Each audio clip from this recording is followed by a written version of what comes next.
everyone, welcome to Magnet Brains. This is Barkha Gupta, your computer educator for class 10.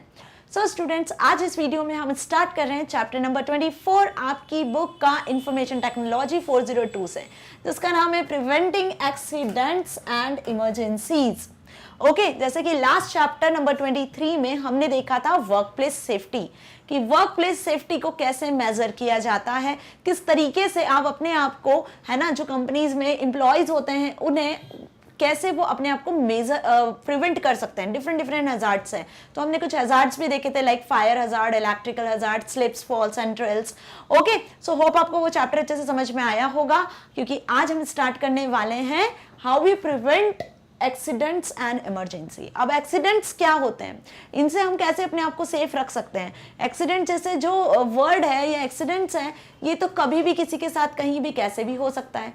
Okay, सो चलिए start करते हैं preventing accidents and emergencies chapter को। इसमें first हम पढ़ने वाले हैं एक्सीडेंट एंड इमरजेंसीज। जैसा कि आपको डायग्राम में दिख रहा है कि किसी ने बनाना खाया और उसका छिलका कहीं फेंक दिया और किसी और पर्सन ने गलती से उस पे पैर रख दिया, तो क्या होगा, एक एक्सीडेंट हो जाएगा। वो पर्सन स्लिप हो जाएगा, गिर जाएगा, मे बी उसको कुछ स्मॉल इंजरी भी हो सकती है।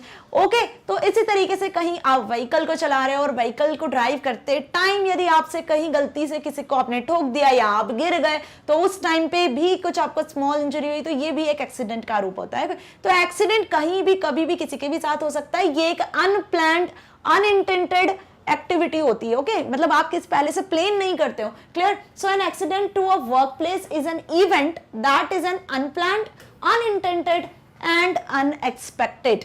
Okay, it can happen due to various factors that a person faces at the workplace.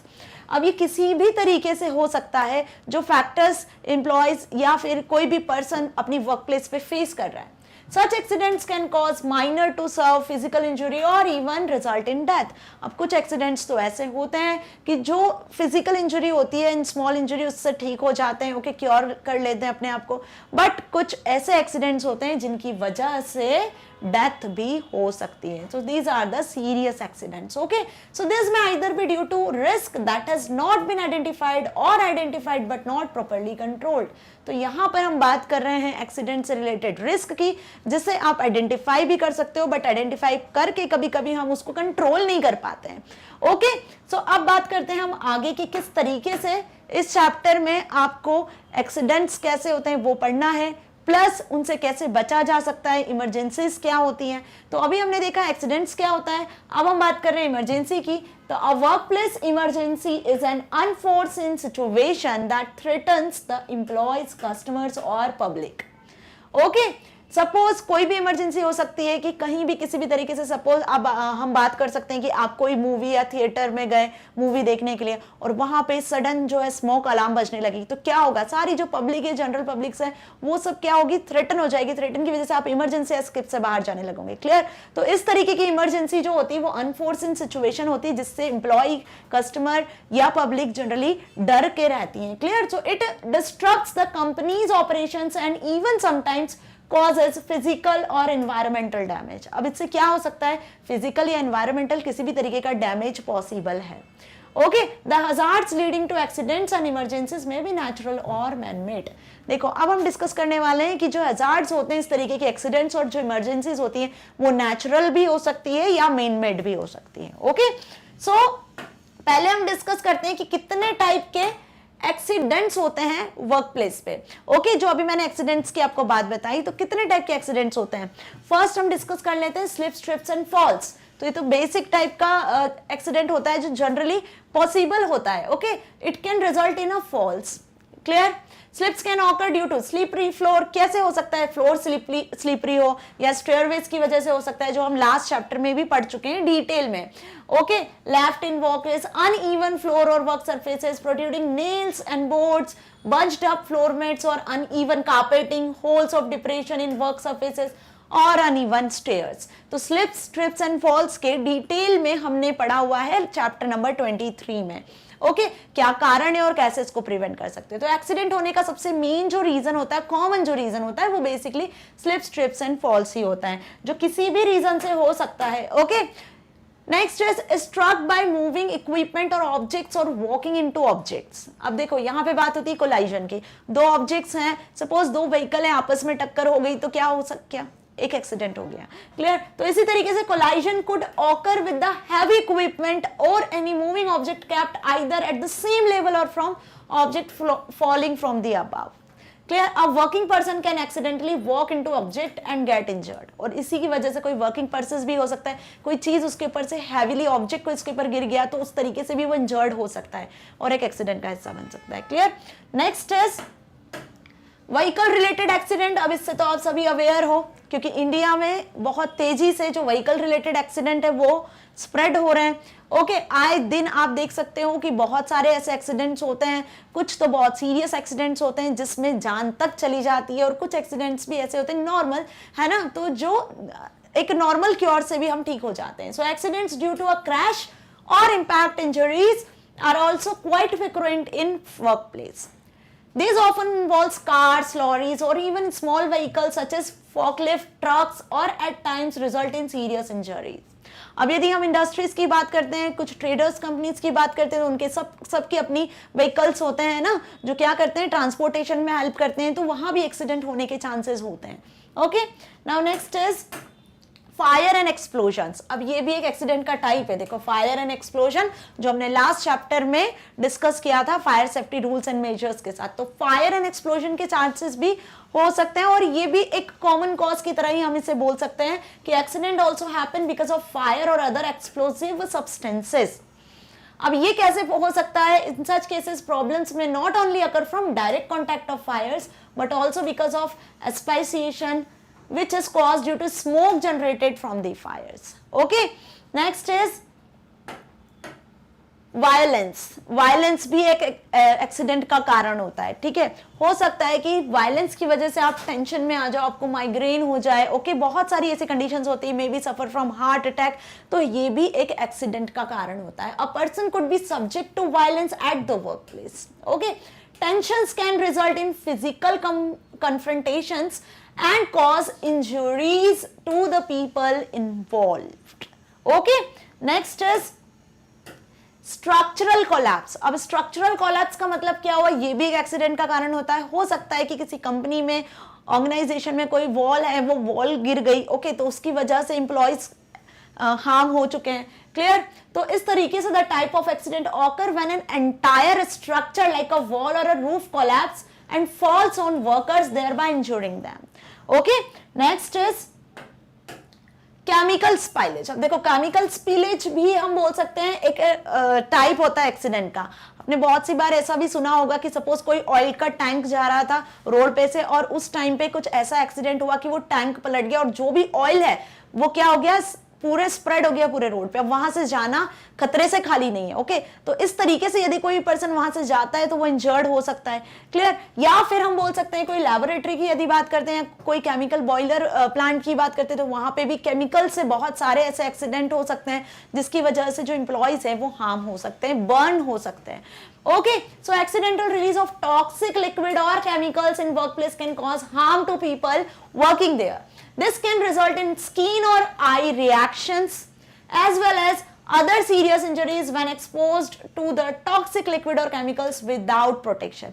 यदि आप बिना प्रोटेक्शन के, बिना हैंड ग्लव्स के, बिना गॉगल्स के आप किसी केमिकल्स को, ऐसे केमिकल को यूज करते हो जिससे आईज, आपके हैंड्स बर्न हो सकते हैं, आईज अफेक्ट कर सकती है, तो क्या होगा? इससे एक्सीडेंट ही होगा ना. तो इस तरीके से भी ये एक एक्सीडेंट का पार्ट है, chemical spillage. Okay, next is electrical accident. अब देखो, इलेक्ट्रिकल एक्सीडेंट मतलब इलेक्ट्रिक शॉक लगना, शॉर्ट सर्किट की वजह से फायर स्प्रेड हो जाना, वो सब आ जाता है इलेक्ट्रिकल एक्सीडेंट में. इलेक्ट्रिकल एक्सीडेंट भी हमने लास्ट चैप्टर में डिटेल में डिस्कस किया था.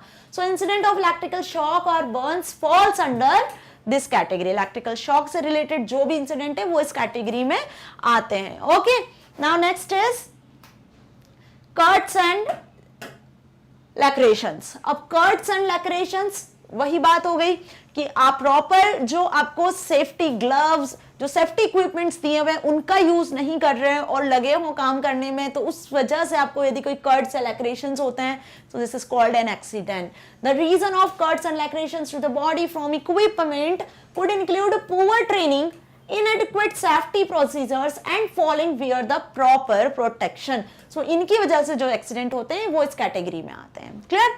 And next is natural hazards and other types of emergencies. तो ये जो अभी हमने देखे ये क्या थे, टाइप्स ऑफ एक्सीडेंट्स की, इतने तरीके से एक्सीडेंट्स हो सकते हैं.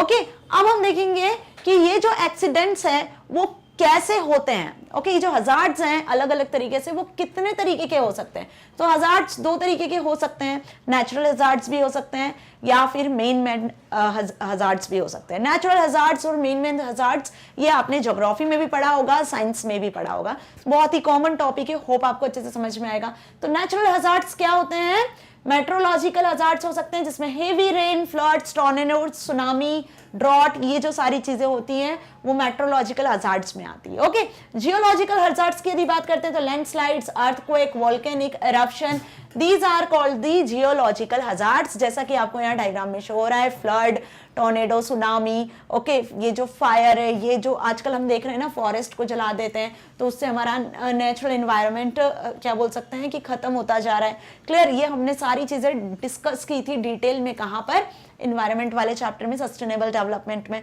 ओके, सो ये जो सारे रीजंस हैं ये भी क्या है, एक्सीडेंट के कारण हो सकते हैं. बायोलॉजिकल यदि बात करते हैं तो gas leaks, fires etcetera, these are the biological hazards. Okay, अब हम बात करते हैं मेन मेड हजार्ड्स की. तो मेन मेड हजार्ड्स क्या हो सकते हैं, जैसे toxic gas release, chemical spills की वजह से, केमिकल स्पिल हो गया उसकी वजह से गैस रिलीज हो गई, टॉक्सिक गैस. ओके, तो ये भी एक एक्सीडेंट का कारण बन सकती है, इससे ह्यूमन हार्म हो रहे हैं. अस्थमैटिक कुछ पेशेंट्स है तो उनकी डेथ हो रही है. ओके, रेडियोलॉजिकल एक्सीडेंट्स, कुछ रेडियो वेव्स है जो हार्म करती है, उसकी वजह से कुछ एक्सीडेंट्स हो रहे हैं. Explosions, okay, civil disturbances, civil disturbances में भी आपके कुछ ऐसे एक्सीडेंट्स आ सकते हैं जो क्या कर सकते हैं, पीपल्स को हार्म कर सकते हैं. वर्क प्लेस वायलेंस, वायलेंस अभी हमने देखा टाइप ऑफ एक्सीडेंट में, result in bodily harm and mental trauma. Okay, so ये क्या है, मेन मेड हैजार्ड्स हैं जो अभी हमने देखे. क्लियर? अब इनसे कैसे बचा जा सके, जो अभी हमने हजार्ड्स देखे, नेचुरल और मेन मेड, इतने टाइप के एक्सीडेंट्स देखे, उनसे कैसे बचना है. Some of the preventive measures to prevent accidents, accident को प्रिवेंट करने के क्या मेजर्स हो सकते हैं. तो फर्स्ट मेजर है, employers must provide workers with protective equipment. कि एम्प्लॉयर्स क्या प्रोवाइड करे, वर्कर्स को प्रोटेक्टिव इक्विपमेंट प्रोवाइड करे. क्या प्रोटेक्टिव इक्विपमेंट, जिसके थ्रू वो काम करे तो अपने आप को प्रोटेक्ट करके रख सके, जैसे safety goggles, other gear they need, avoid dangerous exposures. Okay, जिनसे उनकी आई सेफ होके रख सके. Okay, reminding employees to be vigilant. Clear? Removing clutter and putting it out of the way so that people would not step on it and fall accidentally. जो भी area है जहां पे वो काम कर रहे हैं, जहां पे उनका वॉकिंग है, वो सारी चीजें, वो सारा एरिया उन्हें क्लटर फ्री रखना है ताकि किसी भी तरीके का स्लिप फॉल ना हो सके. ओके, और किसी भी तरीके का एक्सीडेंट ना हो सके. Now effective procedures for dealing with employee grievances can help reduce the risk of fights in workplace which could otherwise result in nasty injuries. Okay, so effective procedures को यूज करना चाहिए ताकि किसी भी तरीके के एक्सीडेंट से आप बच सकते हो. Good training, clear signage and access to the necessary safety equipment. हर एम्प्लॉय को एक गुड ट्रेनिंग दी जाना चाहिए ताकि वो केयरफुल होकर काम करें. हर तरीके के साइनेज का यूज करना चाहिए, क्लियर साइनेज का, लाइक मार्क एग्जिट कर दिया. ओके, या फिर कोई डेंजर है तो वहां पे डेंजर, कोई केमिकल सही नहीं है तो केमिकल को लेबल करके रख दिया. Access to the necessary safety equipment, safety equipment को आप इजीली एक्सेस करो. ठीक है, regular risk assessment are also important. Risk assessment भी हमने लास्ट वीडियो में डिटेल में डिस्कस किया था, फायर सेफ्टी के लिए भी, इलेक्ट्रिकल सेफ्टी के लिए भी. ठीक है, तो रिस्क असेसमेंट एक मेजर एस्पेक्ट होता है किसी भी चीज की सेफ्टी के लिए. ओके, क्योंकि हर काम को करने में रिस्क होती है. So preparing a proper emergency action plan. And last is की हर चीज को करने के लिए एक प्रॉपर एक्शन प्लान होना चाहिए. जब एक्शन प्लान होता है, आप पहले से स्ट्रेटेजी बना के रखते हो तो किसी भी तरीके के एक्सीडेंट होने के चांसेस बहुत कम होते हैं. ओके, नाउ अब हम डिस्कस करने वाले हैं हैंडलिंग एक्सीडेंट्स. अभी हमने देखा कि हम कैसे बच सकते हैं एक्सीडेंट से, क्या प्रिवेंशन हमें रखना चाहिए. अब हम देखेंगे कि एक्सीडेंट को हैंडल कैसे करते हैं. So even when organization take appropriate workplace safety precautions and measures to avoid injuries, accidents happen. Workplace पे जो भी ऑर्गेनाइजेशन है, जहां पे जो एम्प्लॉयज काम कर रहे हैं, उन्हें प्रिकॉशंस लेके रखना चाहिए और वो मेजर्स को फॉलो करना चाहिए जिससे वो इंजॉर होने से, एक्सीडेंट होने से बच सके। जैसे how employers respond to those accidents can make all the difference. Suppose in case कोई एक्सीडेंट होता है तो उस टाइम पे एम्प्लॉय कैसा रिस्पॉन्स करता है। ओके, सो यही सारी चीजें अभी हम यहाँ पर देखने वाले हैं। Okay, when an injury to the person in charge should follow proper protocols to handle a work related injury or illness। यदि कोई इंजरी होती है, कोई एक्सीडेंट होता है तो उस टाइम पे क्या प्रोटोकॉल्स हैं जो फॉलो करने चाहिए किसी भी इंप्लॉय को, वो हम अब डिस्कस करने वाले हैं। Okay, so care for the affected employee is the first protocol. Okay, अब care for the affected employee it means कि जो भी एम्प्लॉय एक्सीडेंट से अफेक्ट हुआ है तो सबसे पहले उसको क्या प्रोवाइड करना, फर्स्ट एड प्रोवाइड करना, है ना। तो यही क्या होगा, सबसे पहला प्रोटोकॉल होगा the employee safety comes first and getting an injured employee preliminary treatment quickly is crucial. कि एम्प्लॉय की जो सेफ्टी है वो सबसे पहली सेफ्टी है। Okay, a proper evaluation of the situation should be done. An employee who is trained in first aid should attend the injured person right away। वो person company में, आपकी ऑर्गेनाइजेशन में जो फर्स्ट एड में बहुत ज्यादा अच्छे से ट्रेंड है, उसी को उसकी फर्स्ट एड कंडीशन के लिए यूज किया जाए। ओके, तो यहां पर जो फर्स्ट पॉइंट था, प्रोटोकॉल था, वो क्या था कि फर्स्ट प्रिवेंशन जो होगी वो होगी first aid prevention. Okay, secure the scene and evacuation. जो सीन है, जो एक्सीडेंट हुआ है जहां पर, उसे सिक्योर करना, मतलब प्रॉपर इन्वेस्टिगेशन और सारी चीजों को सिक्योर करना और तुरंत वहां से इवैक्यूएशन करवाना लोगों को, ठीक है, ताकि वो सेफली मूव हो सके। So in case of serious accidents, access to the accident site should be blocked to avoid any further damage. आपने देखा होगा बहुत सी ऐसी बार कि जहां पर सीरियस एक्सीडेंट हो जाता है तो वहां पर क्या किया जाता है, रोड को ब्लॉक कर दिया जाता है ताकि वहां पे जो प्रूफ है, जो इमरजेंसीज हैं, उसको जल्दी से सॉल्व किया जा सके, इन्वेस्टिगेशन के लिए प्रूफ इकट्ठे किए जा सके और जो वहां के लोग हैं उन्हें प्रॉपरली इवैक्यूएट किया जा सके। Okay, so the site of a serious accident needs to be secured as quickly as possible to preserve the physical evidence for investigative purposes. Clear? Next is proper reporting of the accident. Accident की proper reporting करना, किसे proper reporting करना accident की, जो company के managers हैं, honours हैं, ताकि वो एक्सीडेंट का सही तरीके से पता लगा सके, जो भी उसको रिलेटेड क्योर है, हॉस्पिटल में मेडिसिन है, वो सारी चीजों को सही तरीके से अवेलेबल करवा सके। So after ensuring the employee safety, proper paper work and documentation must be completed. इसीलिए क्या चाहिए होता है, क्या जरूरी होता है, प्रॉपर रिपोर्टिंग होना चाहिए एक्सीडेंट की। The accident report should be completed to help investigate the accident and required documents for processing the claim from insurance company should be filled in। अब आपको पता है ना, एक्सीडेंट होने के बाद में यदि आप क्लेम करते हो तो इंश्योरेंस कंपनी से आपको बदले में कुछ फंड भी मिल जाता है, जिससे जो हार्म हुआ है उसे हम बचा सके, उसको हम प्रोटेक्ट कर सके। तो इसीलिए आपको एक्सीडेंट की रिपोर्टिंग प्रॉपर करनी है ताकि आप एक्सीडेंट के हार्म से बच सकते हो। ओके, इंश्योरेंस वगैरह क्लेम कर सकते हो। Clear? Next is establish a return to work programme.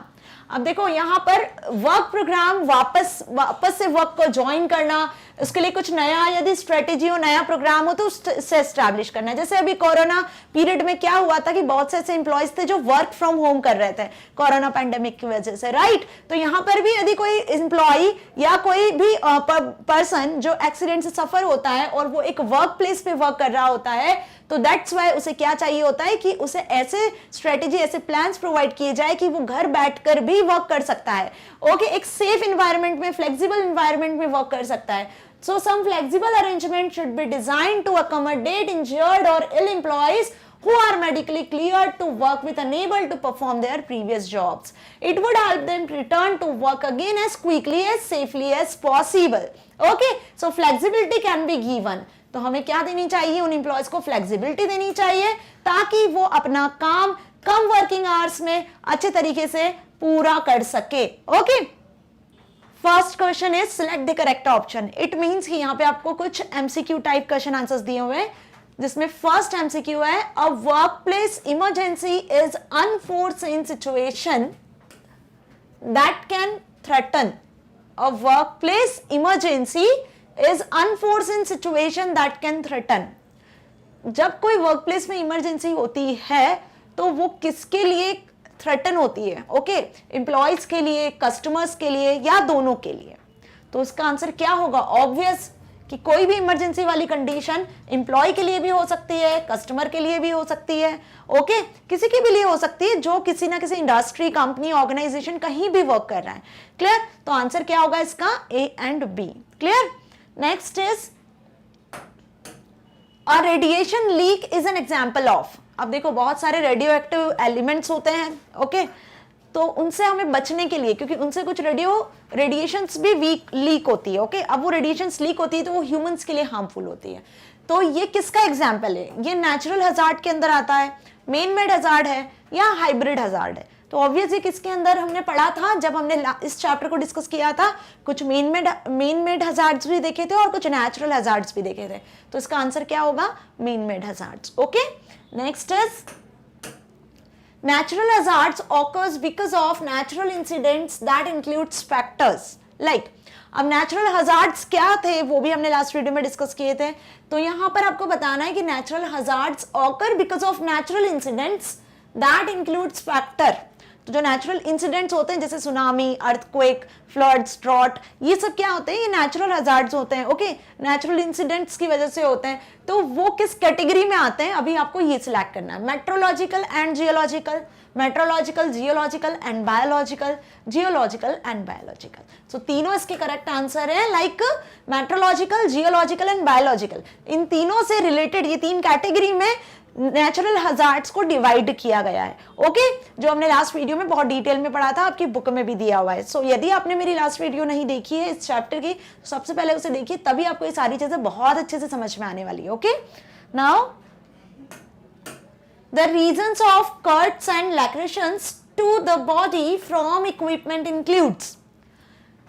Cuts और लैक्रेशंस होने के रीजंस क्या है? ओके, पुअर ट्रेनिंग की वजह से हो सकता है, इनएडिक्वेट सेफ्टी प्रोसीजर्स की वजह से, या बोथ एंड बी। देखो कट्स एंड लैक्रेशंस भी क्या बोल सकते हैं हम? ये एक एक्सीडेंट है ना, एक्सीडेंट या कुछ इमरजेंसी ऐसी हो जाती है, तो ये किसकी वजह से होता है?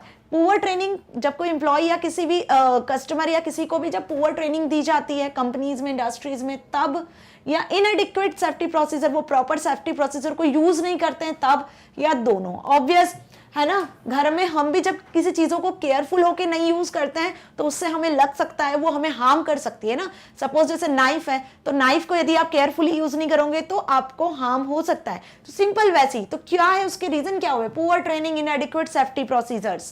क्लियर? इसी की वजह से कट्स एंड लैक्रेशन इसी के मेन रीजंस है इस हैजार्ड के। Okay, now next is man made disasters include. अब मेन मेड डिजास्टर में क्या क्या आ सकता है? इसमें civil disturbances, earthquake, tsunami. Obvious earthquake and tsunami क्या है? नेचुरल हजार्ड्स हैं। तो सिविल डिस्टर्बेंसेस जो हैं वो किस में आएंगे?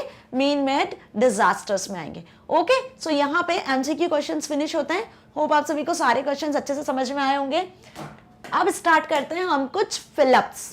सो फर्स्ट फिलअप है, प्रॉब्लम्स में not only occur from direct contact with fire but because of dash caused to smoke generated।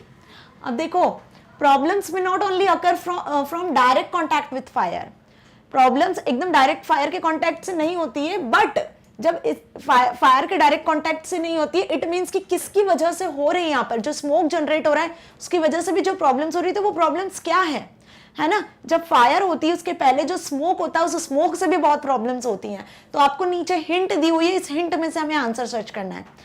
एस्फिसिएशन, accidental release, proactive equipment blocked, या फिर एन एक्सीडेंट। क्या होगा इसका आंसर? कि स्मोक से होने वाली प्रॉब्लम कौन सी होगी इसमें? ऑब्वियस क्या होगी? एस्फिसिएशन। क्लियर? तो इसका आंसर हो जाएगा आपका first answer, asphyxiation. Clear? Now next is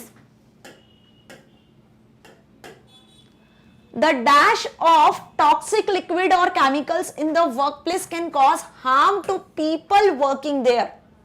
क्या है question? The dash of toxic liquid, toxic liquid जो है और जो केमिकल्स हैं, यदि वो वर्क प्लेस में होते हैं तो उनसे क्या हार्म होता है? पीपल की वर्किंग हार्म होती है। ओके, तो इसका आंसर क्या आएगा? Accidental release, proactive equipment blocked और एन एक्सीडेंट।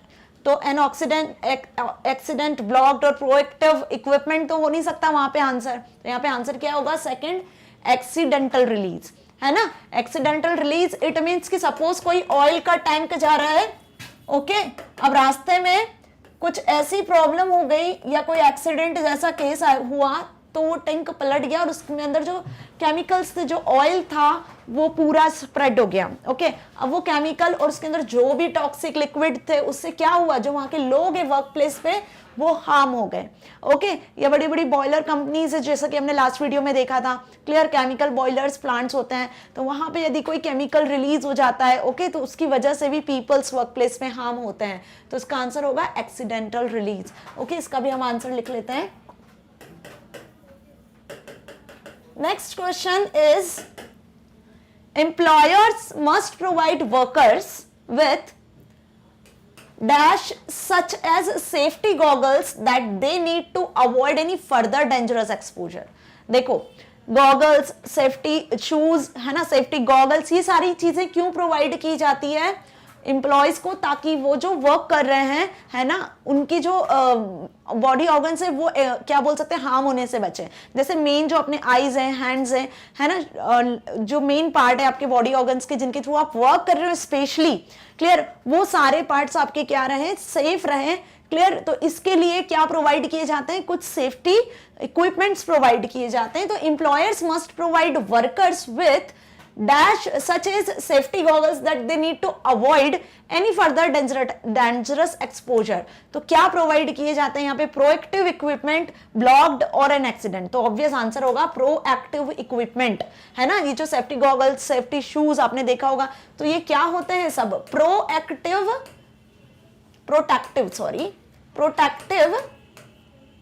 इक्विपमेंट। क्या होते हैं ये सब, प्रोटेक्टिव इक्विपमेंट, क्लियर, जो हमारी बॉडी को प्रोटेक्ट करते हैं वाइल जब आप कोई डेंजरस वर्क कर रहे हो, ओके, या फिर आप कुछ ऐसे केमिकल्स के साथ में वर्क कर रहे हो, क्लियर, तो तब आपको क्या करना है, safety goggles, hand gloves, safety shoes, इन सारी चीजों का बहुत ध्यान रखना है। सो इन्हें क्या बोलते हैं हम, प्रोटेक्टिव इक्विपमेंट, क्लियर।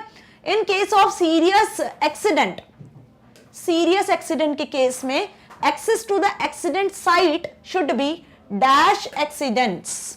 जब कहीं पे भी आपने देखा होगा कि रोड पे भी कुछ एक्सीडेंट्स हो जाते हैं और यदि सीरियस एक्सीडेंट हो जाता है तो क्या होता है, रोड को ब्लॉक कर दिया जाता है ना, वहां से जो आना जाना है वो सारी चीजों को रोक दिया जाता है, क्लियर। तो यहाँ पे क्या होगा आंसर इसका, ब्लॉक्ड। देखो सिक्वेंशियल ऑर्डर में आंसर्स हैं, आपकी बुक में भी इसी ऑर्डर में लिखे हुए हैं, क्लियर, कि रोड क्या हो जानी चाहिए, जो साइट है वो क्या हो जानी चाहिए, ब्लॉक्ड हो जाना चाहिए, okay. Now dash at the work place is at event that is unplanned, unintended and unexpected incident। तो यहां पे क्या हो जाएगा आंसर, बचा क्या है, एक्सीडेंट, है ना। So an accident at the workplace is an event that is unplanned, unintended and unexpected incident। अब ये आपसे किसी भी तरीके से पूछे जा सकते हैं, जो फिलअप्स में मैंने अभी आपको बताए, एमसीक्यूज के फॉर्म में भी पूछे जा सकते हैं, क्योंकि एक्सीडेंट क्या होता है, ना अनप्लैंड होता है, ना अनइंटेंडेड होता है और ना ही अनएक्सपेक्टेड होता है ना। कभी हम उसे एक्सपेक्ट नहीं करते हैं, ना कभी हम उससे किसी भी एक्सीडेंट को प्लान करते हैं, clear.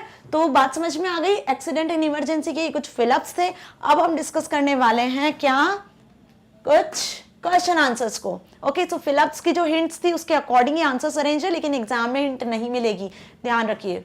Now answer the following questions. अब कुछ क्वेश्चन आंसर्स को हमें सॉल्व करना है। What are the accidents and emergencies. Chapter का नाम ही है preventing accidents and emergencies. Last video में जब हमने चैप्टर स्टार्ट किया था तो मैंने डिटेल में आपको समझाया था कि एक्सीडेंट और इमरजेंसीज क्या होती है। तो एक्सीडेंट की डेफिनेशन तो अभी हमने फिलअप में भी देखी, an unplanned, unintended, okay. Emergency को ही हम क्या बोलते हैं, एक्सीडेंट बोलते हैं, clear. So an accident at a work place is unplanned, unintended and unexpected incident, okay. So which can cause minor to serve. इससे हो सकता है कि कुछ छोटी मोटी इंजरी हो या फिर ये डेथ में भी कन्वर्ट हो सकता है, ओके, यदि सीरियस एक्सीडेंट हो तो, क्लियर। अब एक्सीडेंट अलग अलग तरीके के होते हैं, वो भी हमने डिस्कस किए थे, okay. Now a work place emergency is an unforeseen. अब यदि हम इमरजेंसी की बात करते हैं तो emergency is an unforeseen situation that threaten the employees, customer और public, okay. It disrupts the company's operation and causes physical and environmental damage. Clear. अब इमरजेंसी जैसे सपोज कहीं पे फायर जैसा एक्सीडेंट हो गया है, क्लियर, कोई इलेक्ट्रिक शॉक सर्किट की वजह से बहुत ज्यादा फायर स्प्रेड हो गई है, अब वहां पर क्या इमरजेंसी, देखो एक्सीडेंट होता है तभी इमरजेंसी होती है, क्लियर। कुछ ऐसा एक्सीडेंट होता है कि हमें एकदम से इमरजेंसी हो जाती है, लाइक कि सपोज कहीं पे फायर है, बहुत ज्यादा स्प्रेड हो चुकी है, तो वहां पे लोगों को बाहर करना है, तो ये एक इमरजेंसी है कि आपको इमरजेंसी एस्केप से बाहर निकाला जा रहा है, आपकी हेल्थ को उस टाइम पे सेफ रखना है, आपको सेफ रखना है, clear.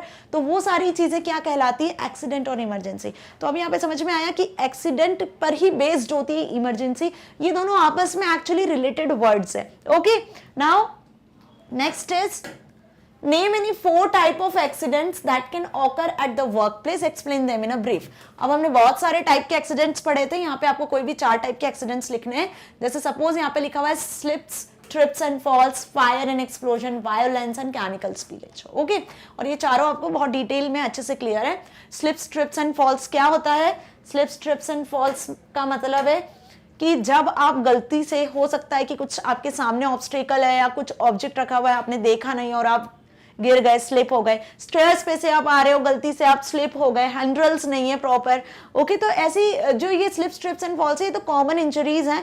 Okay, so slips and trips can result in falls, slips can occur due to slippery floor, leak from material और debris left in walkways, uneven floor और working surfaces etc। तो slips, trips and false को हमने last 2 chapters में भी detail में study किया है।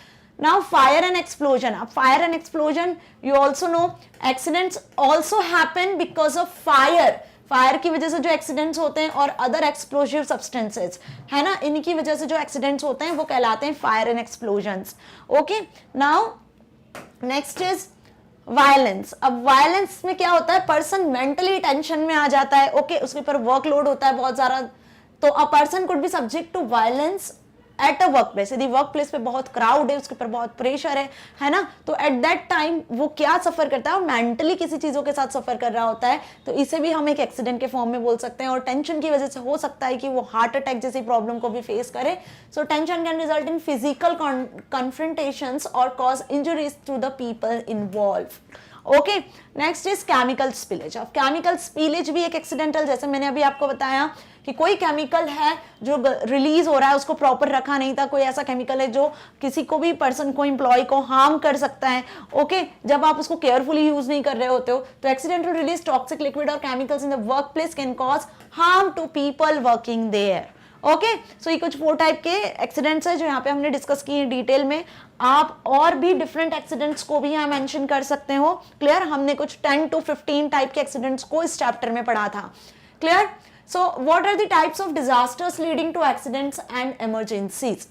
अब यहाँ पे वही बात आ गई कि what are the type of disasters जो एक्सीडेंट और इमरजेंसीज को लीड करते हैं। Give some examples. तो यहाँ पे देखो, सबसे पहले तो हम बात करते हैं हैजार्ड्स की। ओके, कि some of the hazards occur because of natural incidents leading to accidents and emergencies. तो नेचुरल हैजार्ड्स जो हैं उनकी वजह से भी क्या होता है, एक्सीडेंट्स और इमरजेंसीज की कंडीशन होती है। तो नेचुरल हैजार्ड्स 3 अभी हमने एमसीक्यूज में भी देखे कि मेट्रोलॉजिकल, जियोलॉजिकल और बायोलॉजिकल, 3 टाइप के नेचुरल हैजार्ड्स होते हैं। ओके, ये आपने साइंस में भी पढ़ा होगा। मेट्रोलॉजिकल के अंदर क्या आता है, हेवी रेन इन फ्लड, बहुत ज्यादा बारिश हो रही है, 1 महीने से बारिश हो रही है, बंद नहीं हो रही है, जिसका रिजल्ट क्या निकला है, फ्लड्स। ओके, अब उसकी वजह से भी बहुत ज्यादा नुकसान हो जाता है। टॉर्नेडो, सुनामी, ड्रॉट एक्सेट्रा, ये सब क्या होते हैं, मेट्रोलॉजिकल नेचुरल हैजार्ड्स होते हैं। Okay, next is geological. Geological में क्या आ जाएगा, landslide, earthquake, volcanic eruption etcetera, ये क्या हो गए, जियोलॉजिकल नेचुरल डिजास्टर्स हो गए। बायोलॉजिकल में गैस लेक्स, फायर्स, ये सब क्या किस में आ जाने वाले हैं, बायोलॉजिकल नेचुरल हैजार्ड्स में आ जाएंगे। ओके, तो इन नेचुरल हैजार्ड्स की वजह से जो एक्सीडेंट्स होते हैं, इमरजेंसीज होती है, वो आप सभी को अच्छे से क्लियर है। लास्ट वीडियो में हमने डिटेल में एग्जाम्पल के साथ पढ़ा था। ओके, नाउ अब नेक्स्ट क्वेश्चन है, mention some preventive measures that can keep taken to prevent accidents at the workplace। Work place पे यदि कोई एक्सीडेंट या कोई इमरजेंसी जैसी कंडीशन होती है तो उससे हम कैसे बचते हैं, उसको कैसे प्रिवेंट किया जाता है, उसके लिए क्या मेजर्स लिए जाते हैं। ओके, तो यहाँ पर हमने कुछ मेजर्स को मेंशन किया हुआ है, बाकी इसे भी हमने डिटेल में पढ़ा हुआ है। कुछ 7 to 8 मेजर्स हमने देखे थे। इसमें फर्स्ट है अवॉइड स्लिप्स एंड फॉल्स, कि स्लिप्स और फॉल्स को अवॉइड करना चाहिए। कैसे अवॉइड करना चाहिए, आपको प्रॉपर लाइटनिंग रखना है, जिस वर्क एरिया में आप काम कर रहे हो वहाँ प्रॉपर लाइटनिंग होना चाहिए। ओके, यदि स्टेयर्स पे आप मूव कर रहे हो, जा रहे हो, आ रहे हो, अप एंड डाउन वाली कंडीशन है रेगुलर बेसिस पे, तो आपको हैंडरेल्स का यूज करना है। ओके, जो अनएंकर्ड ड्रग्स होती हैं, मेट्स होती हैं, उन्हें आपको प्रॉपर रखना है ना। कॉर्ड्स जो है, घरों में कॉर्ड्स होती हैं, उन्हें आपको प्रॉपर मेंटेन करके रखना है। ओके, सो इस तरीके से हम क्या कर सकते हैं, किसी भी एक्सीडेंट को होने से रोक सकते हैं। So repair damage to flooring that could cause someone to trip and keep halfways cleared of clutter. Outside, ensure all walkways are shoveled and salted immediately after snow falls. Okay? Now be aware of electrical hazards. जो भी electrical hazards होते हैं, like electric shock, electric circuit का हो जाना, उससे fire हो जाना, ठीक है, स्प्रेड हो जाना, तो इन electrical hazards से भी हमें समझ के रहना चाहिए, बच के रहना चाहिए। ओके, इसके लिए जो भी प्रिकॉशंस है हमें वो लेने चाहिए। Clear? So if you have a several times plugged in a disc, make sure you invest an uninterruptible power supply to protect computers and keep the power from speaking. Okay, अब यहाँ देखो sparking क्या होता है। Electrical hazards के होने के chances हर घर में होते हैं, ऑफिस, स्कूल, इंडस्ट्री, कंपनी, सब जगह हो सकते हैं। ओके, तो अब इससे बचने के लिए हमें क्या क्या, सबसे पहले तो हमें इंस्टॉलेटेड टूल्स का यूज करना चाहिए। यदि आप कंप्यूटर्स का यूज करते हो तो उसमें हमें यूपीएस का यूज करना चाहिए। ओके, तो ताकि आप डायरेक्टली जो स्विच है उससे बचो। जब भी आप वेट हैंड या वेट क्लॉथ की वजह से आप किसी भी स्विच को डायरेक्टली मत छुओ। ओके, तो ये जो सारी चीजें होती है ना, सारे प्रिकॉशंस हमने लास्ट वीडियो में भी पढ़े थे, जो मैंने यहाँ पे भी कुछ आपको बताए हुए हैं। Okay, next is keep a well stocked first aid kit in a plan site. अब जब भी कोई ऐसा इमरजेंसी होती है, एक्सीडेंट, देखो नेचुरल कॉज है, एक्सीडेंट भी होते रहते हैं, इमरजेंसीज भी होती रहती हैं। ओके, अब आपको कैसे बचना है, उसके लिए सबसे पहली चीज हमारे पास क्या अवेलेबल होना चाहिए, तो सबसे पहली चीज जो हमारे पास होनी चाहिए वो होती है first aid. Okay, so keep a well stocked first aid. First aid हमारे पास में पहले से प्रॉपर अरेंज्ड होनी चाहिए। ओके, किसी भी साइट पर। Now if you have a large office, place several kits throughout the area and make sure someone on the staff is trained in the first aid. और फर्स्ट एड में क्या है, someone, कोई भी person, okay, आपके जो employees हैं, बहुत बड़ी कंपनी है तो वहां पर बहुत सारे एम्प्लॉइज हैं, तो उनमें कुछ एम्प्लॉइज ऐसे होने चाहिए जो फर्स्ट एडर्स हों, जो पहले से फर्स्ट एड किट के बारे में अच्छे से जानते हो। कोई इमरजेंसी होती है, किसी का एक्सीडेंट होता है या कुछ भी होता है, तो उस टाइम पर फर्स्ट हेल्प देने के लिए रेडी हो, नॉलेज हो उन्हें। Clear? Now next question is What are some points to take care of while handling an accident at the workplace? जब वर्क प्लेस पे कोई एक्सीडेंट होता है तो उसे आप कैसे हैंडल करते हो, तो कुछ पॉइंट्स यहाँ पे आपको लिखने हैं। ओके, अब ये जनरल क्वेश्चन है, इसे आप अपने ओन वर्ड्स में भी लिख सकते हो कि कभी भी कोई एक्सीडेंट होता है तो उसे आप किस तरीके से हैंडल करोगे। So keep the place tidy and clean, highlighted and remove hazards. Hazards को हटाने के लिए, हाईलाइट रिमूव करने के लिए उसे हम क्या करेंगे, सबसे पहले जो प्लेस है उसको क्या करेंगे, क्लीन करेंगे। Have effective heated and ventilation, जिस भी जगह पे आप रह रहे हो वहां पे प्रॉपर वेंटिलेशन होना चाहिए ताकि वहां पे लोग क्या कर सके, प्रॉपर ब्रीथ कर सके। Okay, now have the right safety equipment, हमेशा सेफ्टी इक्विपमेंट आपके पास होने चाहिए। Provide safety skills and understanding, आपको सेफ्टी स्किल्स का नॉलेज होना चाहिए। ओके, और अंडरस्टैंडिंग भी होनी चाहिए। क्लियर?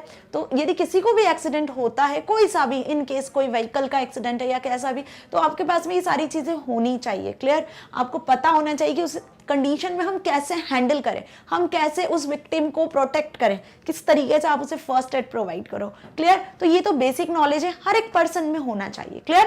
तो चलिए स्टार्ट करते हैं एक्सीडेंट एंड इमरजेंसीज में। सबसे पहले हम समझ लेते हैं एक्सीडेंट की डेफिनेशन, कि एक्सीडेंट क्या होता है। जैसे कि आपको इस इमेज में शो हो रहा है कि किसी ने बनाना खाया और उसका छिलका रास्ते में फेंक दिया। अब कोई पर्सन है, बहुत जल्दी जल्दी में चल के आ रहा है और उसने देखा नहीं और उस पर पैर रख दिया और वो फिसल गया, और फिसल के वो गिर गया।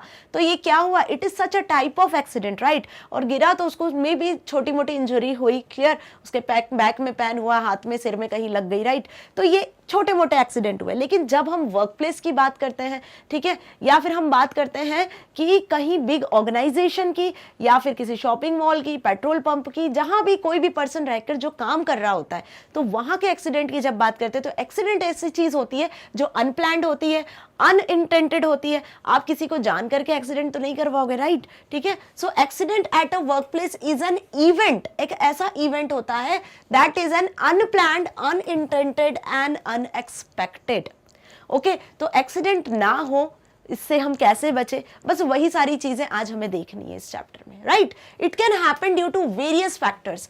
अब ये बहुत सारे इसके फैक्टर्स हैं जिसकी वजह से ये हो सकता है to person faces at the work place. Okay, such accidents can cause minor to severe physical injuries or even result in death. कुछ एक्सीडेंट्स ऐसे होते हैं छोटे मोटे जो कि माइनर होते हैं जिससे आप आगे निकल सकते हो, ठीक है, जिसको आप फेस करके आगे बढ़ सकते हो, बट कुछ ऐसे एक्सीडेंट्स होते हैं जिनका रिजल्ट डेथ भी हो सकता है, राइट.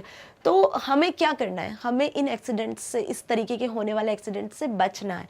जैसे आप सपोज ड्राइव कर रहे हो तो ये एक्सीडेंट तो हमने नेचुरली देखे हैं, नॉर्मली हम आए दिन सुनते हैं टीवी पर, न्यूज़ चैनल्स पर, है ना, या फेसबुक पे, मीडियाज़ पे आप देखते रहते हो कि ड्राइविंग करते वक्त ऑन द स्पॉट डेथ हो गई है, ड्राइविंग करते वक्त किसी का हाथ टूट गया, हैंड फ्रैक्चर हो गया, ये वो पैर फ्रैक्चर हो गया, राइट. तो ये एक्सीडेंट से इंजरीज होती हैं, इंजरीज से पीपल हार्म होता है, उसका वर्क रुकता है, ठीक है, काम रुकता है, तो वो आगे फिर सफर नहीं कर पाता अपनी लाइफ में, राइट. डेथ हो गई तो फिर वो किसी काम का नहीं. तो यही सारी चीजों को, इनसे कैसे बचना है, बेसिकली यही मोटिव है इस चैप्टर का, right. So this may either be due to a risk that has not been identified or identified but not properly controlled. अब जहां भी आप काम कर रहे हो बिना रिस्क के तो हम कोई काम नहीं करते हैं, राइट. तो जब भी आप काम कर रहे हो हर एक काम में रिस्क होती है, लेकिन इस रिस्क से हमें कैसे बचना है, ठीक है, इस रिस्क को हमें कैसे मेंटेन करना है, इस रिस्क से हमें कैसे, रिस्क को कैसे एनालाइज करना है और प्रॉपर वे में वर्क करना है, वही हम आज इस वीडियो में देखेंगे. ओके, तो एक्सीडेंट आप सभी को अच्छे से क्लियर हुआ. यदि एग्जाम में आती है एक्सीडेंट की डेफिनेशन तो क्या लिख कर आने वाले हो एक्सीडेंट की definition? N accident at a workplace is an event that is unplanned, unintended and unexpected.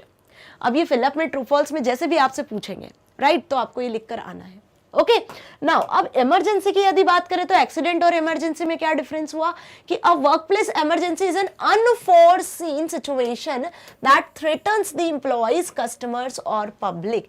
ये वो अनफोरसीन सिचुएशन होती है जिसकी वजह से एम्प्लॉय, कस्टमर या जनरल पब्लिक थ्रेट में रहती है, डर में रहती है, ठीक है. जैसे किसी ने बोला मॉल में आप घूम रहे हो, मॉल में कितनी पब्लिक होती है, राइट. कोई इलेक्ट्रिक शॉक जैसी कंडीशन हो गई, ठीक है, फायर अलार्म वगैरह बजने लग गई, तो क्या हुआ, जहां वहां पे जितनी भी पब्लिक है सब डर जाएंगे. तो वो एक क्या हुई, इमरजेंसी हुई.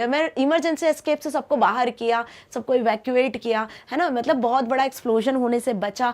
सो ये इमरजेंसी होती है, राइट. तो इमरजेंसी क्या हुई, अनफोर्सिन सिचुएशन. हमें नहीं पता था कि हम उस मॉल में जाएंगे और वहां पे इलेक्ट्रिक शॉक हो जाएगा और हम ऐसी कंडीशन में फंस जाएंगे, राइट. तो इमरजेंसी अनफोर्सिन सिचुएशन जिसके बारे में आप कभी सोचते नहीं हो, एक्चुअली अचानक से होती है, राइट, जिसकी वजह से जनरल पब्लिक, एम्प्लॉय, वर्कर्स, सब लोग थ्रेट में रहते हैं. Okay, now it disturbs the companies operation and even sometime cause physical और एनवायरमेंटल डैमेज. कभी कभी क्या होता है, इससे फिजिकल और एनवायरमेंटल डैमेज होने की भी चांसेस होते हैं. It disturb the companies operation.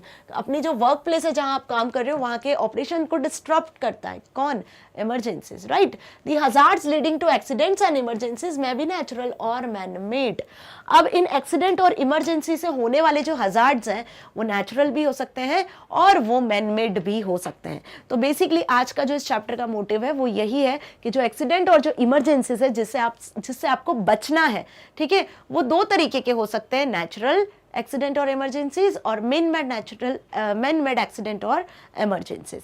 अब ये क्या होते हैं, ये आपने सभी ने साइंस में, ज्योग्राफी में भी पढ़ा होगा कि natural hazards, man made hazards के बारे में, राइट. तो type of accident at a work place पे जितने टाइप के एक्सीडेंट्स हो सकते हैं वो पहले तो क्या है, फिर हम नेचुरल और मैन मेड पे आएंगे. क्लियर. सो कितने टाइप के एक्सीडेंट्स हो सकते हैं. आप जनरली यदि आपसे क्वेश्चन ऐसा आया जाए, एग्जाम में पूछा जाए कि what are the different type of accidents at work place, तो वर्क प्लेस पे एक्सीडेंट क्या हो सकता है, स्लिप हो सकते हो, ट्रिप हो सकता है, फॉल्स हो सकता है. यदि आप ड्राइव कर रहे हो तो व्हीकल से किसी तरीके से कोई एक्सीडेंट हो सकता है ना, कट लग सकता है आपके हाथ में कुछ, ठीक है, या कोई केमिकल बॉयलर प्लांट है तो वहां पे केमिकल स्प्रेड हो गया, ठीक है, उसमें से जो टॉक्सिक गैस निकली वो आपको हार्म कर सकती. तो ऐसे डिफरेंट टाइप के एक्सीडेंट्स हो सकते हैं जो यहाँ पे मेंशन है.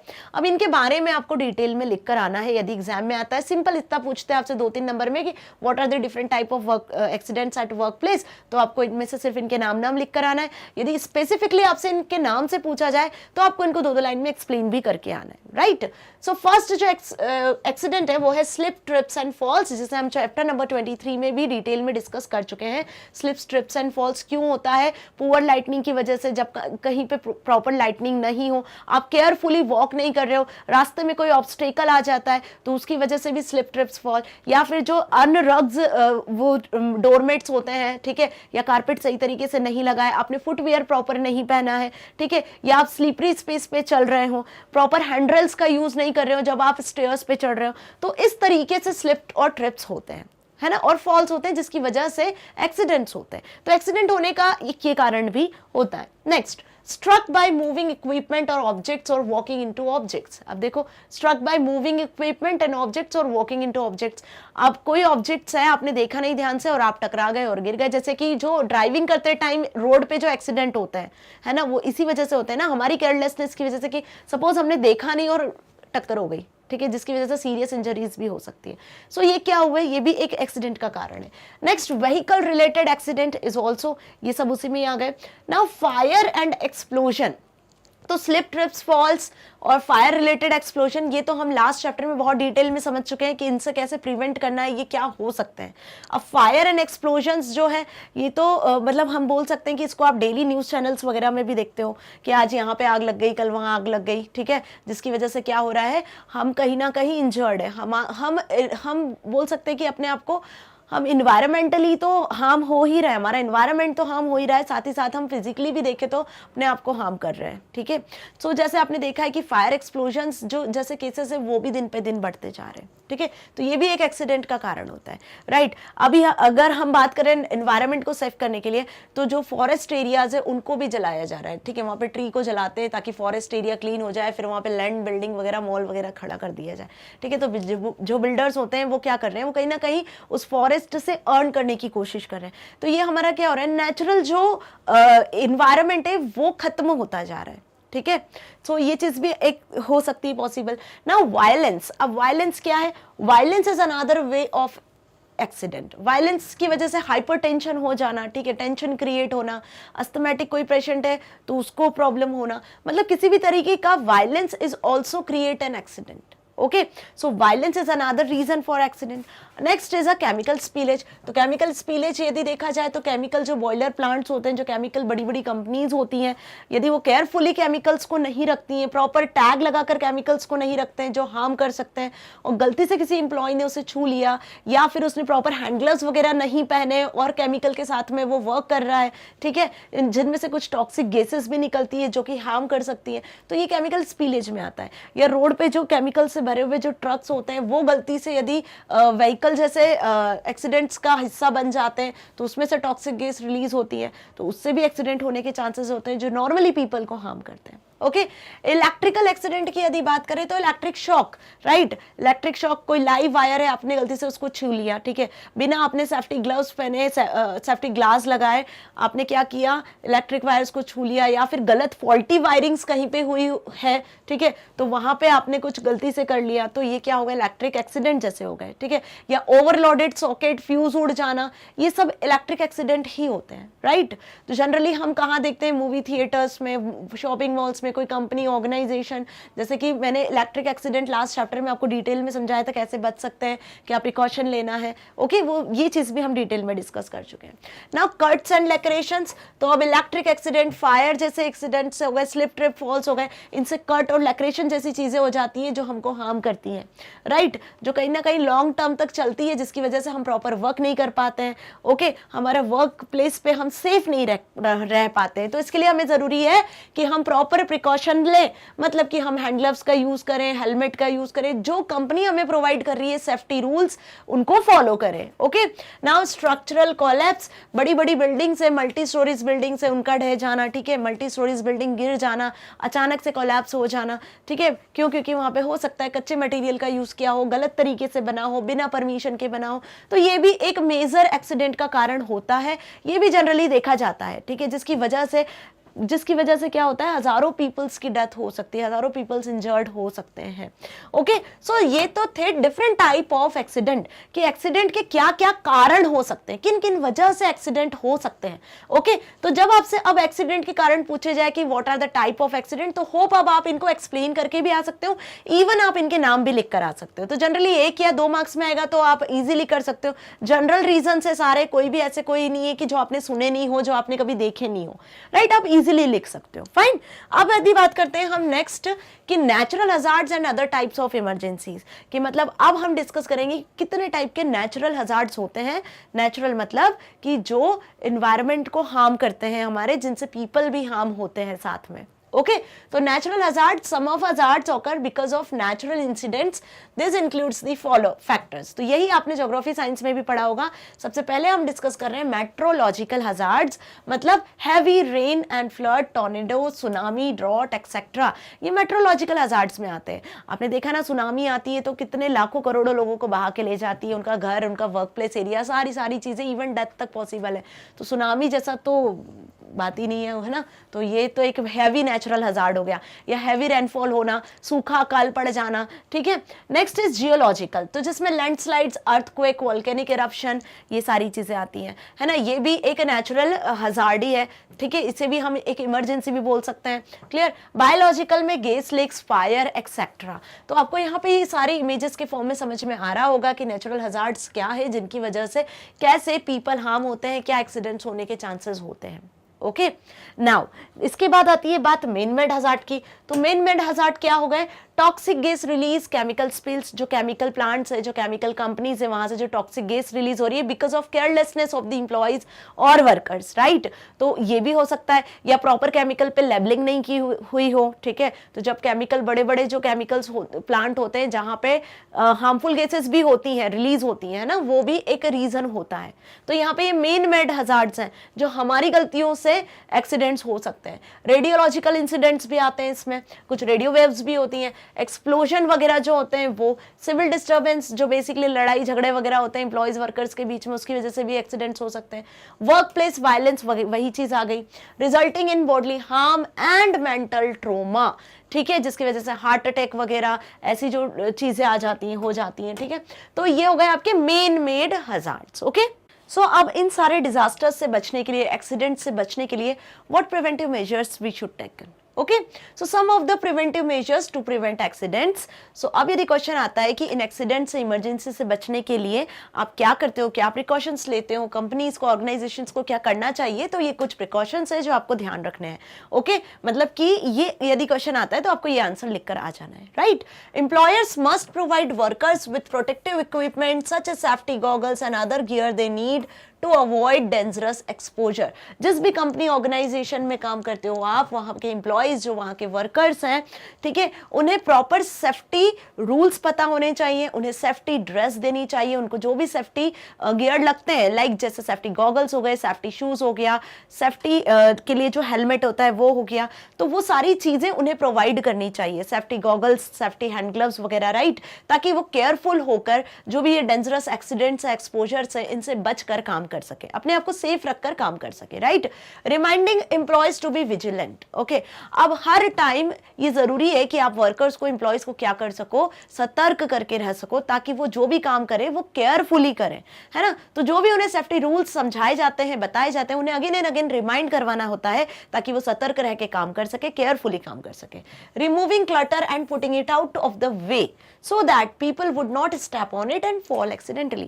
People कहीं भी काम कर रहे हो, एम्प्लॉयज हो, वर्कर्स हो, वो गिरे नहीं, उनके रास्ते में कोई क्लटर ना हो, किसी तरीके का कोई भी स्लीपी एरिया या ऐसा कुछ, मतलब हम बोल सकते हैं ग्रीस्ड जो सरफेस हो, ऐसी सरफेस ना हो। तो जो भी बीच में क्लटर हो उसे आउट करें आप उस एरिया से, ताकि वो क्लटर फ्री होकर काम कर सके, ठीक है, और स्लिप फॉल्स जैसे एक्सीडेंट से बच सके। तो ये कुछ प्रिकॉशंस थे जो हमने देखे, कुछ प्रिवेंटिव मेजर्स थे। Now handling accidents. अब ये जो टाइप ऑफ एक्सीडेंट हमने देखे अभी, है ना, जो मैन मेड डिजास्टर है, नेचुरल डिजास्टर है, यदि इस तरीके की कोई इमरजेंसी होती है, एक्सीडेंट होता है, तो उसको कैसे हैंडल करना है, how to handling the accidents. So बस वही अब हमें डिस्कस करना है। So even when organization take appropriate workplace safety precautions and measures to avoid injuries, accidents happen. In such cases how employees respond to this accidents can make all the difference. देखो, कोई भी company, organisation यदि open है, वो work place है जहाँ पे employees और वर्कर्स काम कर रहे हैं, तो ये एम्प्लॉयज़ का, वर्कर्स का, वहाँ के मैनेजर्स का, ऑनर्स का, डायरेक्टर्स का, हर लोगों का ये रिस्पॉन्सिबिलिटी होता है कि वहाँ पे जो भी पर्सन काम कर रहा है वो सेफली, सेफ इन्वायरमेंट में काम करे। ये हर एक पर्सन की वहाँ की रिस्पॉन्सिबिलिटी होती है, ठीक है, कि एम्प्लॉयर इन एक्सीडेंट से, इमरजेंसी से कैसे अपने आप को सेफ रखे। और यदि ऐसी कोई इमरजेंसी एक्सीडेंट होता है तो वो उनकी लाइफ में कहीं ना कहीं डिफरेंस लेकर आ जाता है, right. So when an injury to the person in charge should follow proper protocols. यदि कोई ऐसी इमरजेंसी होती है तो आपको वहां पर एक प्रॉपर प्रोटोकॉल को फॉलो करना है। तो वहां पे जो भी पर्सन है जो इंचार्ज होगा एक्सीडेंट का या इमरजेंसीज के लिए, होते हैं ना कंपनीज, ऑर्गेनाइजेशन में, वर्क प्लेस में, एक ऐसे पर्सन को अलॉट किया जाता है जो प्रॉपर फर्स्ट एड आपको प्रोवाइड करता है, फर्स्ट एड प्रोवाइड करता है, ये हमने लास्ट चैप्टर में देखा था। उसको प्रॉपर ट्रेन किया जाता है। कुछ ऐसे फायर सेफ्टी इंजीनियर्स होते हैं कंपनी, ऑर्गेनाइजेशन में, वर्क प्लेस पे, जो क्या करते हैं, ऐसी इंजरीज होने से, इस तरीके के एक्सीडेंट, इमरजेंसीज होने पर प्रॉपर एक्शन लेते हैं। उनके अपने कुछ रूल्स, कुछ प्रोटोकॉल्स होते हैं जिनको यूज किया जाता है किसी भी पर्सन को इस एक्सीडेंट, इंजरीज से बचाने के लिए। सो they should follow proper protocol to handle a work related injury or illness। तो work related injury और illness से बचाने के लिए, जैसे आपको ये दिख रहा है कि ये जो लेडी है ये क्या है, एक ऐसी इंचार्ज है, एक ऐसी ऑफिसर है जो वर्क एनवायरनमेंट पे, जो भी वर्क प्लेस है वहां पे यदि कोई इंजरी होती है तो उसे ये पता होता है कि उस पर्सन को कौन सा फर्स्ट एड देना है, किस तरीके का ट्रीटमेंट करना है, क्या प्रोटोकॉल को फॉलो करना है। ओके, तो अब कौन से प्रोटोकॉल्स हैं जो फॉलो किए जाते हैं at the time of accident और इंजरीज, कैसे एक्सीडेंट को हैंडल किया जाता है बेसिकली। सो फर्स्ट इसमें है care for the affected employee, कि जो भी एम्प्लॉय एक्सीडेंट या इमरजेंसी से अफेक्ट हुआ है उसकी केयर, ठीक है, कि उसकी किस तरीके से केयर करना है। Clear. So the employee safety comes first. सबसे पहला है कि हमारे एम्प्लॉयज की सेफ्टी कम फर्स्ट है ना। सेफ्टी अगर सही है, सेफ्टी फर्स्ट है, तभी तो एम्प्लॉय प्रॉपर वर्क कर पाएगा, right. Getting an injured employee preliminary treatment quickly is crucial. तो सबसे पहला जो ट्रीटमेंट होगा, प्रिलिमिनरी जो ट्रीटमेंट होगा वो बेस्ट होगा other than crucial. Okay, a proper evaluation of the situation should be done. जो भी एक्सीडेंट हुआ है, इमरजेंसी हुआ है, तो जो पहला प्रोटोकॉल है care for the affected employee, उसकी सेफ्टी का ध्यान रखा जाए। जो भी सिचुएशन थी, जिस सिचुएशन में एक्सीडेंट हुआ है, उसका प्रॉपर इवैल्यूएशन किया जाए। An employee who is trained in first aid, और वो एम्प्लॉय जो आपकी कंपनी ऑर्गेनाइजेशन में वेल ट्रेन्ड है ना, जिसकी रिस्पॉन्सिबिलिटी है फर्स्ट एड देने की इंजर्ड पर्सन को, है ना, तो वो राइट अवे उसी टाइम पर, जिस टाइम पे एक्सीडेंट इंजरी हुआ है, तो सबसे पहले उसे फर्स्ट एड प्रोवाइड करे। तो सबसे पहली केयर तो ये होनी है कि प्रॉपर इवैल्यूएशन किया जाए और प्रॉपर फर्स्ट एड प्रोवाइड की जाए at the time of accident और emergency happen. Now secure the scene and evacuation. अब दूसरा प्रोटोकॉल क्या हुआ है कि सिक्योर करना, किसे, उस पर्सन को सिक्योर करना, और वहां पे जितने भी लोग हैं उन्हें इवैक्यूएट करना, उन्हें बाहर निकालना, और हर चीज को सिक्योर वे में रखना eight the time of accident और इंजरी। जैसे सपोज कहीं फायर इंसिडेंट हुआ है, तो फायर इंसिडेंट होने के पहले फायर अलार्म बजी, तो वहां के जो भी इंचार्जेस होंगे जिन्हें ये रिस्पॉन्सिबिलिटी दी होगी, तो वो क्या करेंगे, सबसे पहले इवैक्यूएशन प्रोसीजर को आगे बढ़ाएंगे। मतलब वहां के लोगों को सबसे पहले एग्जिट मार्ग के थ्रू बाहर निकालेंगे, उस जगह को सिक्योर करेंगे, राइट, ताकि यदि आगे इन केस ये चीजें होती हैं या फायर जैसी चीजें स्प्रेड होती है, तो वहां के लोगों को हार्म ना हो, वहां के लोग इंजर्ड ना हो, कोई डेथ जैसी कंडीशन ना आए, राइट। तो सेकंड प्रोटोकॉल क्या है, secure and scene secure the scene and evacuation. In case of serious accident, access to the accident site should be blocked and avoid any further damage. ठीक है, कि जहां पे भी ये एक्सीडेंट हुआ है उस साइट को ही ब्लॉक कर दिया जाए ताकि और ऐसे एक्सीडेंट होने के चांसेस ना हो। ठीक है, फिर उस चीज को पूरा इवैक्यूएट किया जाए, इवैल्यूएट किया जाए। The site of a serious accident needs to be secured as quickly as possible to preserve the physical evidence for investigative purposes. Okay, so ये भी एक सेकंड प्रोटोकॉल है, कौन सा, कि secure and evacuation, right. Next यदि हम देखते हैं अब तो नेक्स्ट प्रोटोकॉल होगा proper reporting of the accident. अब जो भी एक्सीडेंट हुआ है उसकी प्रॉपर रिपोर्टिंग करना, किस वजह से हुआ, किस केयरलेसनेस की वजह से हुआ, किसका फॉल्ट था, ठीक है, ये सारी चीजें देखकर क्या ट्रीटमेंट चल रहा है, तो प्रॉपर एक एक्सीडेंट की रिपोर्ट रेडी करना, ठीक है, कितने टाइम में वो बंदा अच्छा हो जाएगा, फिर कब वर्क ज्वाइन कर सकता है, ये सारी चीजें उस रिपोर्ट में हमें मेंशन करनी होती है, ठीक है। सो after ensuring the employees safety proper paper work and documentation must be completed. एक बार हमने एम्प्लॉय की सेफ्टी देख लिया, उसका एक्सीडेंट हुआ, उसको फर्स्ट एड प्रोवाइड कर दिया, उसको प्रॉपर ट्रीटमेंट दिलवा दिया, ठीक है, इवन हमने उस प्लेस को सिक्योर भी कर लिया, वहां जो लोग थे उन्हें भी हमने इवैक्यूएट करवा दिया, राइट, प्रॉपर प्रोटोकॉल को फॉलो किया। अब जो नेक्स्ट वर्क आता है वो होता है रिपोर्ट करना एक्सीडेंट की, ठीक है, कि जब एम्प्लॉय की सेफ्टी हो गई देन आफ्टर दैट आपको पेपर वर्क डॉक्यूमेंटेशन को वर्क को कंप्लीट करना है। The accident report should be completed to help investigate the accident. अब ये जो पेपर वर्क, ये जो डॉक्यूमेंटेशन वर्क है, ये उस एक्सीडेंट को इन्वेस्टिगेट करने में हेल्प करता है, right, and required document for processing the claim from the insurance company should be filled in. अब जिसकी गलती होगी तो इंश्योरेंस भी यदि होगा तो इंश्योरेंस के अकॉर्डिंग आप क्लेम कर सकते हो और वहां से बदले में आप उस क्लेम का अमाउंट लेकर उस चीज की भरपाई कर सकते हो, राइट। तो वो इंश्योरेंस जो है वो हेल्प करेगा, यहाँ पर जो भी पेपर डॉक्यूमेंटेशन वर्क है वो इंश्योरेंस में हेल्प करेगा। ओके, सो ये चीज क्लियर हुई। नेक्स्ट प्रिवेंशन जो भी प्रोटोकॉल है वो हमको क्या फॉलो करना है, एस्टैब्लिश और रिटर्न टू वर्क प्रोग्राम। अब जिस पर्सन का, जिस एम्प्लॉय का, जिस वर्कर का एक्सीडेंट हुआ है उस वर्कर को इतनी फ्लेक्सिबिलिटी आपको प्रोवाइड करना है कि यदि वो ठीक नहीं हुआ है तो वो जिस भी प्लेस में जहां पे भी कंफर्टेबल हो वहां से अपने वर्क को कंटिन्यू कर सकता है, बैक टू वर्क है ना, वर्क को कंटिन्यू कर सकता है, अपने वर्क प्रोग्राम को रिटर्न कर सकता है, ठीक है। So some flexible arrangement should be design to accommodate injured और ill employee who are medically cleared to work but unable to perform their previous job or duties. So it would help them to return to work again as quickly as safely as possible. तो ये flexibility company organisation के पास होनी चाहिए कि वो उस employees को दे कि वो जितना जल्दी हो सके सेफली क्विकली अपने वर्क को कर सके, जहां पर है जैसे है उस तरीके से अपने वर्क को कंटिन्यू कर सके, ठीक है, कंफर्टेबलनेस के साथ। तो ये चैप्टर था हमारा आज का जिसका वन शॉट रिवीजन हमने कंप्लीट किया, जिसमें हमने अभी क्या देखा कि किस तरीके से जो हैंडलिंग एक्सीडेंट के जो प्रोसीजर्स होते हैं कंपनी ऑर्गेनाइजेशन में वर्क प्लेस पे फॉलो किए जाते हैं, क्या स्टेप्स होती हैं, तो सारी स्टेप्स हमने अभी देखी। सो स्टूडेंट्स, यदि वन शॉट रिवीजन समझ में आया, अच्छा लगा तो आप इसे लाइक करें, शेयर करें, सब्सक्राइब करें। साथ ही साथ आप यूट्यूब के साथ मैग्नेट ब्रेन्स से भी इसे एक्सेस कर सकते हो।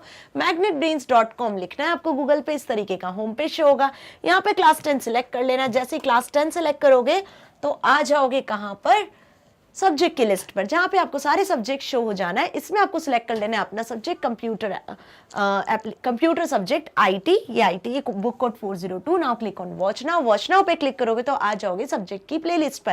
अब आईटी का हम पूरा कोर्स कंप्लीट कर चुके हैं, बुक कोड 402 क्लास 10 का सारे chapters, video lectures part A part B के प्रैक्टिकल के साथ अवेलेबल है, असेसमेंट क्वेश्चन के साथ अवेलेबल है। जिस भी किसी वीडियो में डाउट है, यहाँ पे जब आप किसी चैप्टर की वीडियो पे क्लिक करोगे वॉच नाउ पे, तो इस तरीके से आपका डाउट भी सॉल्व हो जाएगा। अब मैग्नेट ब्रेन्स आपको हिंदी मीडियम चैनल भी प्रोवाइड कर रहा है, मतलब आप जो आपके हिंदी मीडियम फ्रेंड्स हैं आप उन्हें भी इन्फॉर्म करिए कि वो भी यहाँ से free of cost, 100% free of cost education ले सकते हैं, जैसे आप प्रोवाइड कर रहे हो, आप ले रहे हो। ओके, सो उसी तरीके से हिंदी मीडियम चैनल भी अवेलेबल है, जहाँ पे आपको सारे video lectures again free of cost मिल जाने हैं, क्योंकि मैग्नेट ब्रेन्स आपको किंडरगार्टन से लेकर क्लास 12 तक free of cost education provide कर रहा है, ताकि आप अपनी एग्जाम में बहुत अच्छे मार्क्स को स्कोर कर सकते हो, साथ ही साथ अपनी लाइफ में कुछ बहुत अच्छा अचीव कर सकते हो। सो मिलेंगे यूनिट नंबर 4 के नेक्स्ट चैप्टर के वन शॉट रिवीजन के साथ। Till then bye bye.